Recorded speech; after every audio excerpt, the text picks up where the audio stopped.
എല്ലാവർക്കും നമസ്കാരം. അവലും നേന്ത്രപ്പഴവും ഉപയോഗിച്ച് കുട്ടികൾക്കും മുതിർന്നവർക്കും ഒരേപോലെ കഴിക്കാവുന്ന വളരെ ഹെൽത്തി ആയിട്ടുള്ള ഒരു 4 മണി പലഹാരമാണ് ഇന്ന് നമ്മൾ തയ്യാറാക്കുന്നത്. അപ്പോൾ നമുക്ക് എങ്ങനെയാണ് ഈ പലഹാരം തയ്യാറാക്കുന്നതെന്ന് നോക്കാം. നമ്മുടെ ഈ പലഹാരം തയ്യാറാക്കാനായിട്ട് ആദ്യം തന്നെ നമുക്ക് അവലൊന്ന് ഡ്രൈ റോസ്റ്റ് ചെയ്തെടുക്കണം. അതിനായിട്ട് സ്റ്റവിലൊരു പാത്രം വെച്ചൊന്ന് ചൂടാക്കി എടുത്ത ശേഷം ഇതിലേക്ക് നമുക്ക് 1.5 കപ്പ് അളവിൽ അവലിട്ട് കൊടുക്കാം. ഇതുപോലെ വെളുത്ത അവലിന് പകരം മട്ട അരിയുടെ ബ്രൗൺ അവൽ കിട്ടുമെങ്കിൽ അതായിരിക്കും കൂടുതൽ നല്ലത്. ഇനി നമുക്ക് കുറഞ്ഞ ഫ്ലെയിമിൽ ഈ അവൽ നന്നായിട്ടൊന്ന് റോസ്റ്റ് ചെയ്തെടുക്കാം. നമ്മൾ ഈ അവൽ കയ്യിലെടുത്തൊന്ന് പൊടിച്ച് നോക്കുമ്പോൾ പെട്ടെന്ന് തന്നെ പൊടിഞ്ഞ് കിട്ടുന്ന ഈ ഒരു പാകം വരെ നമുക്കിതൊന്ന് റോസ്റ്റ് ചെയ്തെടുക്കണം. അങ്ങനെ നമ്മുടെ അവലെല്ലാം നന്നായിട്ടൊന്ന് റോസ്റ്റായി കിട്ടിയിട്ടുണ്ട്. ഇനി നമുക്ക് ഫ്ലെയിം ഓഫ് ചെയ്തിട്ട് ഇത് മറ്റൊരു പാത്രത്തിലേക്ക് മാറ്റി വെക്കാം. ഇതേ പാത്രത്തിൽ തന്നെയാണ് നമ്മൾ ബാക്കി കൂടി ചെയ്തെടുക്കുന്നത്. അതുകൊണ്ട് ഈ പാത്രത്തിലെ അവലിൻ്റെ പൊടിയെല്ലാം കളഞ്ഞിട്ട് പാത്രം നന്നായിട്ടൊന്ന് ക്ലീൻ ആക്കി എടുക്കാം. ഇനി നമുക്ക് വീണ്ടും സ്റ്റവ് ഓൺ ചെയ്ത് പാത്രം ഒന്ന് ചൂടായി കിട്ടിയതിന് ശേഷം ഇതിലേക്ക് 2 ടീസ്പൂൺ അളവിൽ നെയ്യ് ഒഴിച്ചു കൊടുക്കാം. നെയ്യ്ക്ക് പകരമായിട്ട് ബട്ടറിൽ നമുക്ക് തയ്യാറാക്കി എടുക്കാം. ഇനി ഇതിലേക്ക് നമ്മൾ നേന്ത്രപ്പഴമാണ് ചേർത്ത് കൊടുക്കുന്നത്.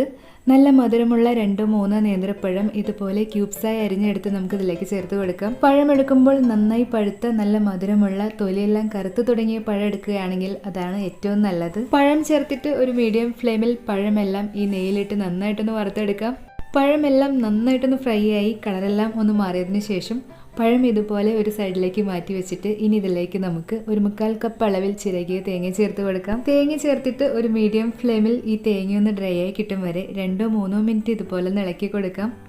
ഇതിപ്പോൾ എളുപ്പത്തിനായിട്ടാണ് തേങ്ങ ഇതുപോലെ റോസ്റ്റ് ചെയ്തെടുക്കുന്നത്. നിങ്ങൾക്ക് കൂടുതൽ സമയമുണ്ടെങ്കിൽ അവൽ റോസ്റ്റ് ചെയ്ത ശേഷം തേങ്ങ ഒന്ന് സെപ്പറേറ്റ് ആയിട്ട് റോസ്റ്റ് ചെയ്തെടുത്ത് മാറ്റി വെച്ച് ഈ സമയം ഇതിലേക്ക് ചേർത്ത് കൊടുക്കാവുന്നതാണ്. തേങ്ങ ഒന്ന് ഡ്രൈ ആയി കിട്ടിയാൽ മാത്രം മതി, കളറൊന്നും മാറേണ്ട ആവശ്യമില്ല. അങ്ങനെ ഏകദേശം 2 മിനിറ്റോളം ഇളക്കി തേങ്ങ ഒന്ന് ഡ്രൈ ആയി കിട്ടിയിട്ടുണ്ട്. ഇനി നമുക്ക് ഈ തേങ്ങ ഈ പഴത്തോടൊപ്പം ചേർത്തൊന്ന് ഇളക്കി യോജിപ്പിച്ചെടുക്കാം.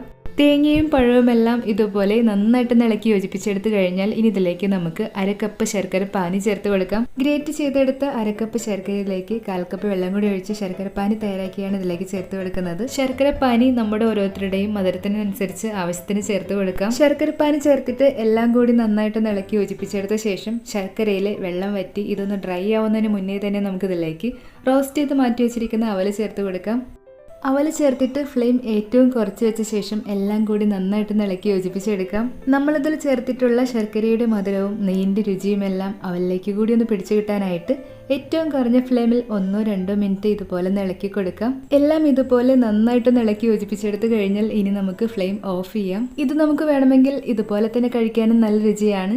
എന്നാലും നമ്മുടെ ഈ പലഹാരത്തിന് ഒരു സ്പെഷ്യൽ ടേസ്റ്റ് കിട്ടാനായിട്ട് നമുക്ക് ഇതിലേക്ക് കുറച്ച് ഡ്രൈ ഫ്രൂട്ട്സ് നെയ്യിലൊന്ന് വറുത്തെടുത്ത് ചേർത്ത് കൊടുക്കാം. അതിനായിട്ട് കുറച്ച് നിലക്കടലയും ബദാമും ഉണക്കമുന്തിരിയും കാഷ്യൂ നട്ട്സും 1 ടേബിൾ സ്പൂൺ നെയ്യിൽ അധികം കളറ് മാറാത്ത വിധത്തിൽ ഒന്ന് വറുത്തെടുത്ത് റെഡിയാക്കി വെച്ചിട്ടുണ്ട്. ഇത് നമുക്ക് ഇതിലേക്ക് ചേർത്ത് കൊടുക്കാം. ഇത് കൂടാതെ നിങ്ങൾക്ക് ഇഷ്ടമുള്ള ഏത് ഡ്രൈ ഫ്രൂട്ട്സും ഇതിലേക്ക് ചേർത്ത് കൊടുക്കാവുന്നതാണ്. ഇടയ്ക്ക് ഓരോ പൊട്ടുകടലയൊക്കെ കടിക്കാൻ ഇഷ്ടമുള്ളവരാണെങ്കിൽ ഇതുപോലെ തന്നെ നെയ്യിലൊന്ന് വറുത്തെടുത്ത് ഇതിലേക്ക് ചേർത്ത് കൊടുക്കാം. ഇതുപോലെ നെയ്യിൽ വറുത്തെടുത്തിട്ടുള്ള ഡ്രൈ ഫ്രൂട്ട്സ് കൂടി ചേർത്ത് തയ്യാറാക്കുമ്പോഴാണ് നമ്മുടെ ഈ പലഹാരത്തിന് ഒരു സ്പെഷ്യൽ ടേസ്റ്റ് കിട്ടുക. വേണമെങ്കിൽ ഈ സമയം ഒരു 1/4 ടീസ്പൂൺ ഏലക്കപ്പൊടി കൂടി ചേർത്ത് കൊടുക്കാം. ഡ്രൈ ഫ്രൂട്ട്സ് ചേർത്തിട്ട് എല്ലാം കൂടി നന്നായിട്ട് ഇളക്കി യോജിപ്പിച്ചെടുക്കാം. അങ്ങനെ നമ്മുടെ അവലും പഴവും ചേർത്തിട്ടുള്ള വളരെ ഹെൽത്തി ആയിട്ടുള്ള സ്നാക്ക് ഇവിടെ റെഡി ആയിട്ടുണ്ട്. ഇത് നമുക്കൊരു സ്നാക്കായിട്ട് മാത്രമല്ല, വേണമെങ്കിൽ ഒരു ബ്രേക്ക്ഫാസ്റ്റ് ആയോ അതല്ലെങ്കിൽ കുട്ടികൾക്ക് ടിഫിൻ ബോക്സിൽ കൊടുത്തുവിടാനും പറ്റിയ വളരെ ഹെൽത്തി ആയിട്ടുള്ള ഒരു വിഭവം കൂടിയാണിത്. ബാച്ചിലേഴ്സിനെല്ലാം വളരെ എളുപ്പത്തിൽ തയ്യാറാക്കിയെടുക്കാവുന്ന ഈ റെസിപ്പി നിങ്ങൾക്ക് ഇഷ്ടമായെങ്കിൽ വീഡിയോ ലൈക്ക് ചെയ്യാനും നിങ്ങളുടെ വിലയേറിയ അഭിപ്രായങ്ങളും നിർദ്ദേശങ്ങളും കമൻറ്റ് ചെയ്യാനും യൂസ്ഫുള്ളായി തോന്നുന്നുണ്ടെങ്കിൽ ഇത് നിങ്ങളുടെ ഫ്രണ്ട്സിനും ഫാമിലിക്കും ഷെയർ ചെയ്യാനും മറക്കരുത്. മറ്റ് റെസിപ്പിയുമായിട്ട് ഉടനെ കാണാം. Thank you.